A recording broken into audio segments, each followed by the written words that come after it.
the psychology mindset millionaires never talk about until you learn it. They don't chase money, they attract it. They move through the same streets, breathe the same air, scroll the same news, yet their world feels completely different. While most react to headlines, they respond to patterns. While most look for jobs, they look for leverage. And the difference isn't education, it isn't talent, it's psychology, how they process fear, time, and opportunity. When you listen closely to people who build empires, you hear a rhythm in their thinking. It's slower, calmer, strategic. They see life as a system, inputs, outputs, feedback loops. And once you understand that system, money stops being a mystery. Because the real currency isn't paper, it's clarity. Today, we decode that clarity. We'll step inside the mind of the wealthy, how they decide, act, and recover, and learn how you can begin thinking the same way. Before we go deeper, take a moment and make sure you're part of this journey. Subscribe to White Side of Black Coded, because here we don't just talk about success, we decode the silent forces that shape it. Every week, I reveal the hidden psychology behind wealth, power, and human behavior, truths most people will never hear in their lifetime. Let's dive in. The shift from earning to owning. This is the first mindset. Most people spend a lifetime earning. The wealthy spend a lifetime owning. When you earn, your income depends on presence. When you own, your income depends on systems. One man works 12-hour shifts. Another spends 12 hours building an app that will work for him forever. One trades time, the other trades design. I remember a friend from university. Two of us graduated together. He became a senior analyst. I started a small media company. 10 years later, he was exhausted, still negotiating pay rises. I was negotiating partnerships. Same effort, different direction. That's the first mental rewrite. Ask not, how much can I earn? Ask, how can I create something that earns without me? Wealthy thinkers see themselves as architects, not workers. They build repeatable value, content libraries, software, real estate, intellectual property. The middle class collects payslips. The rich collect mechanisms, things that move even while they rest. And when you make that shift, you stop measuring worth in hours and start measuring impact loops. That is the foundation of ownership psychology. Emotional control equals financial control. This is the second mindset. In 2008, the global market fell apart. People watched savings evaporate overnight. Panic spread faster than the virus of logic. But a small group stayed calm. They bought when others ran. They understood that emotion is a tax the market charges the impatient. Every crash has two waves, fear and opportunity. Most drown in the first. The rich surf the second. Emotional control isn't coldness, it's clarity under pressure. It's the ability to separate feeling from decision. Picture two investors watching the same red chart. One feels the drop and sells. The other breathes, checks fundamentals, and waits. 5 years later, patience multiplies while panic disappears. That discipline extends beyond money. It's in negotiations, relationships, leadership. The wealthy understand that whoever controls emotion controls outcome. They don't gamble on moods. They build frameworks, rules for spending, investing, even responding to criticism. Because when you simplify emotion, chaos loses power. Train calmness like a muscle. When your voice lowers as others shout, you become the signal inside noise, and signal always earns more than noise. The third is the long game mindset. Most people think in pay cycles. The rich think in life cycles. They don't ask, how can I win this month? They ask, what position will this decision give me in 10 years? That question changes every move. During the pandemic, when business froze, some scrambled to survive. Others restructured quietly for the next decade. They studied digital trends, remote systems, scalable offers. Now they dominate industries that barely existed 5 years ago. Because wealth lives in long-term vision. Short-term minds seek relief. Long-term minds seek position. Think of Amazon in its first decade. No profit, only reinvestment. While critics laughed, Jeff Bezos played chess with time. Now, those early moves compound beyond imagination. The long-game mindset requires one virtue: patience with purpose. Not waiting idly, but building foundations while others chase applause. That's why wealthy people often appear boring. Their excitement is delayed. Their dopamine comes from progress, not noise. When you start seeing time as a partner, not an enemy, you move from survival to strategy. So ask yourself daily, am I feeding the moment or the decade? The answer will show where your future lives. The environment principle is the fourth. Show me someone's environment and I can predict their income curve. The rich engineer their surroundings with intention. They treat environment as technology, something that automates focus and disciplines energy. Their offices are minimal, not for fashion, but because clutter steals cognition. Their social circles are curated because conversations either compound or corrode. When average minds scroll gossip, wealthy minds scroll data, patterns, market reports, biographies. It's not elitism, it's algorithmic living. In psychology, there's a concept called context dependency. Your brain behaves differently depending on the cues around it. The rich exploit this. They place cues that trigger productive behavior. Vision boards, whiteboards, morning journals, gym shoes at the door. They remove cues that trigger distraction. Notifications, toxic chats, comfort chairs near the TV. That's why their discipline seems effortless. They don't rely on willpower, they rely on design. Imagine two laptops, one filled with pop-ups, one clean and optimized. Same hardware, different performance. That's the difference between cluttered and curated environments. You can't build a calm empire inside a chaotic room, and you can't maintain wealth inside a noisy mind. So start small. Clean your desk, mute a group chat, curate your inputs, because your environment isn't neutral. It's either mentoring you or muting you. The art of detachment is the fifth mindset. Detachment isn't indifference, it's emotional precision. Most people chase opportunities like hunters who can't aim. The rich wait, calmly, quietly, until the shot aligns. They understand that desperation distorts perception. Need clouds judgment. When you need money, you accept bad deals. When you don't, you can see truth clearly. Detachment means you don't need any one outcome to validate you. You operate from power, not panic. I once watched a young founder in a negotiation. The investor pressed him hard, offering less equity, stricter terms. Everyone in the room expected him to fold. Instead, he smiled and said, "Thank you for your time." He walked away. 2 weeks later, the same investor called back, doubling the valuation. That's what detachment looks like in practice. Calmness intimidates chaos. The rich don't fight for control, they become it. They don't beg, they build. They don't plead for permission, they position for power. The paradox of wealth is simple.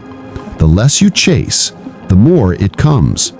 Because when you stop moving like prey, you start moving like the field itself. The sixth is the value law. The poor chase money. The rich chase value.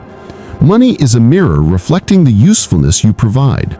It's not mystical, it's transactional. When you increase the number of people you serve, you increase the flow of money that returns. Average minds ask, "What can I get?" Rich minds ask, "What can I give that scales?" That's why you'll find them obsessing over systems that multiply value, software that serves thousands, media that teaches millions, products that solve recurring pain. They don't trade their time, they trade utility. The secret is to think in problems. Every fortune started with one pain solved repeatedly. Netflix solved boredom. Amazon solved inconvenience. Airbnb solved access. Wealthy people walk through life scanning for inefficiency like miners searching for gold. When they find it, they don't complain, they build. When they build, the world pays gratitude in currency. So if you want to attract wealth, stop asking how to make more money. Start asking which problem you can eliminate so thoroughly that people will pay you to never let it return. The silent laws they obey. This is the seventh mindset millionaires never talk about. There are unwritten laws the wealthy follow, not in spreadsheets, but in behavioral DNA. Law 1. Focus. They don't scatter. They concentrate energy like a laser until it cuts results. Multitasking is noise disguised as movement. Law 2. Compounding. They know time rewards consistency more than intensity. A small habit done daily outgrows massive effort done occasionally. Law 3. Leverage. They use tools, technology, and talent to multiply reach. If effort doesn't scale, it's a hobby, not a system. Law 4. Association. They protect proximity. They sit with builders, not doubters, because energy, like wealth, is contagious. Law 5. Perception. They craft how they're seen, not through fakery, but through clarity. In markets and relationships, perception drives opportunity. Law 6. Control. They master emotion before they master income, because a turbulent mind burns every profit it earns. Law 7. Detachment. They release outcomes once effort is complete.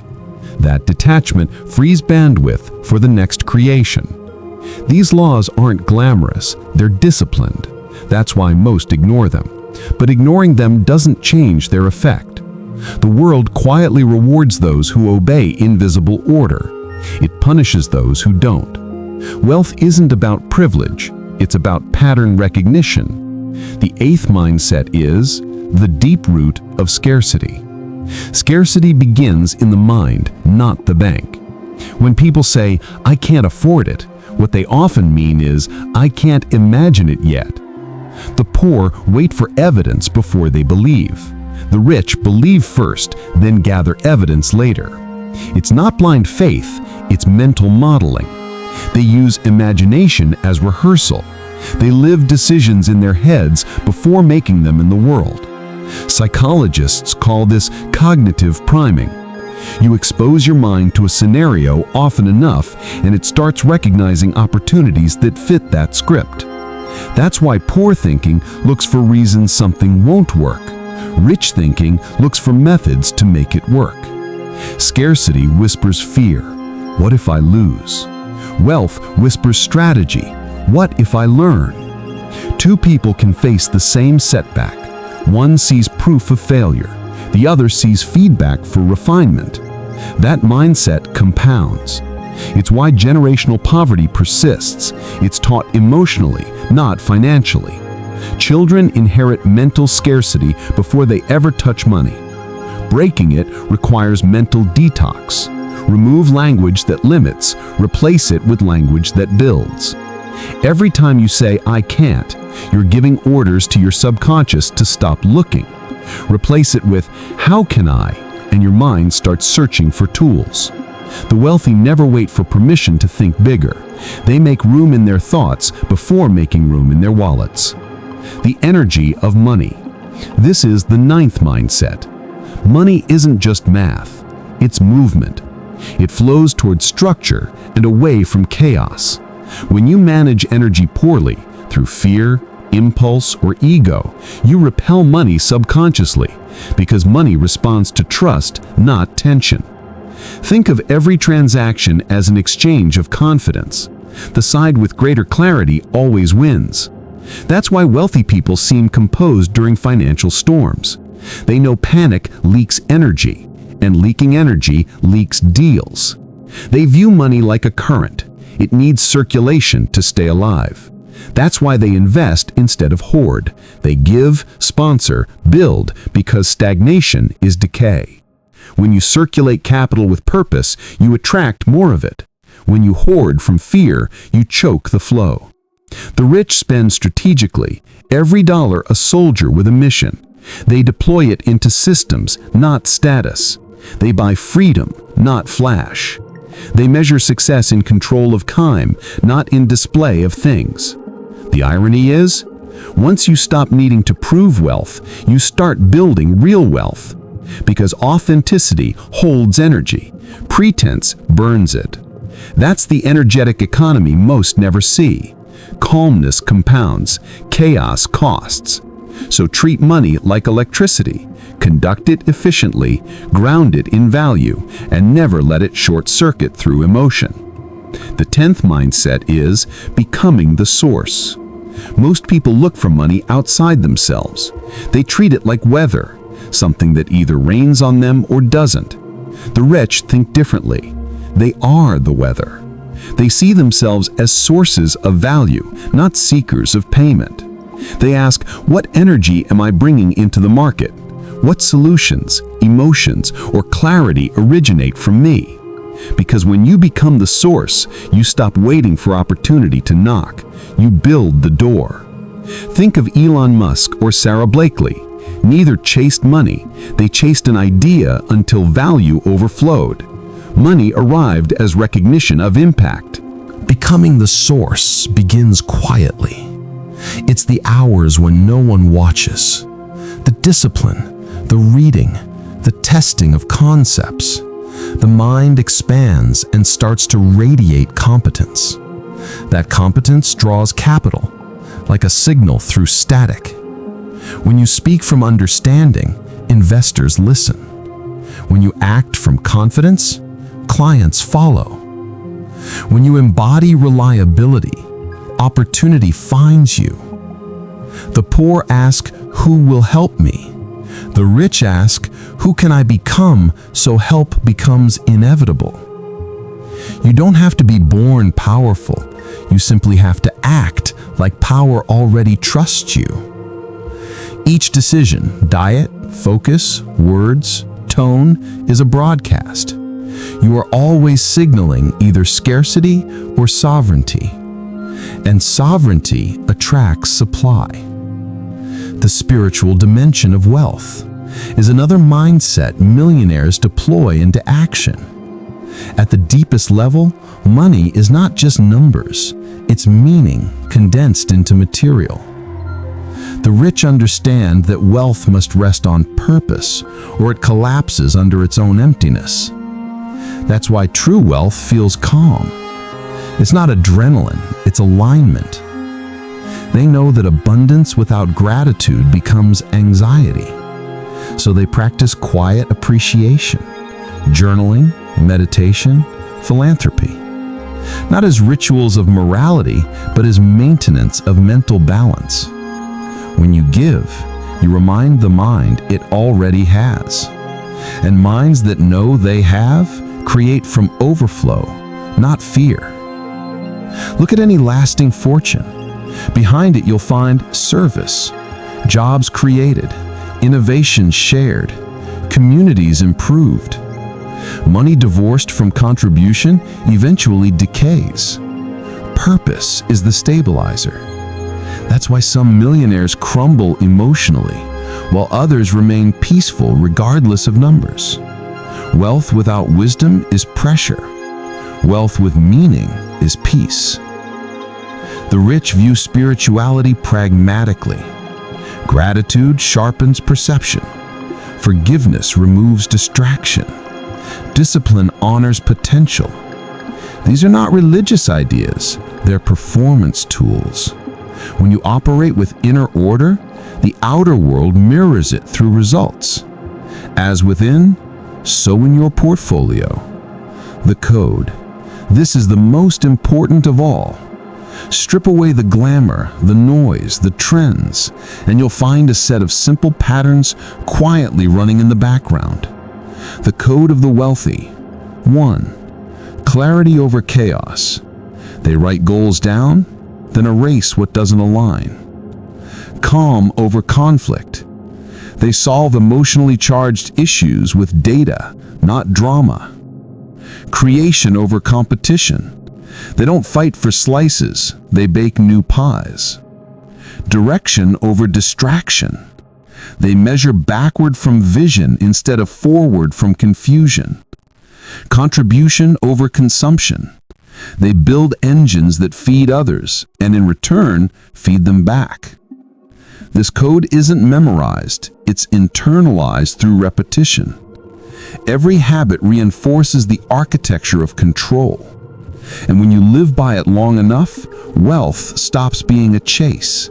It becomes your default frequency. It's the invisible calm in a chaotic room, the unspoken authority in a meeting, the quiet certainty in your eyes when everyone else hesitates. That is the real luxury, certainty born of clarity. The awakening. Pause for a moment. Imagine the world 10 years from now. The economy will shift, technology will evolve, industries you know today will disappear. But one thing will remain priceless: how you think. Every financial revolution rewards the psychologically prepared. Every downturn transfers wealth from the impulsive to the patient.